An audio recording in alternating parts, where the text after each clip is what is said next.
বাসি বিছানায় বসে যে ব্যক্তি প্রতিদিন এই ৩টি কথা বলে তাকে আর কখনো দুঃখের সম্মুখীন হতে হয় না। যতই তার পিছনে লোক লাগুক না কেন, সে সমস্ত কাজে সমস্ত সমস্যার একাই জয়ী হয়ে যায়।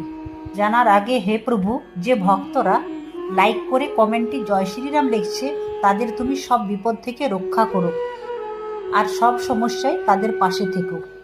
নাম্বার ১, সকালে ঘুম থেকে উঠে বিছানায় বসে আপনার পিতার নাম ৪ বার, আপনার মায়ের নাম ৩ বার এবং আপনার গুরুর নাম ৩ বার উচ্চারণ করুন। এতে করে সূর্য, চন্দ্র এবং বৃহস্পতি গ্রহ আপনার উপর খুবই প্রসন্ন থাকবে এবং আপনার জীবনে ও সংসারে সুখ, শান্তি, সমৃদ্ধি, অর্থ এবং মান সম্মান বজায় রাখবে।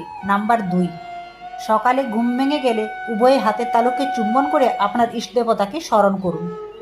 প্রতিদিন এটা করলে মা লক্ষ্মী, মা সরস্বতী এবং প্রভু শ্রীকৃষ্ণের আশীর্বাদ বজায় থাকবে।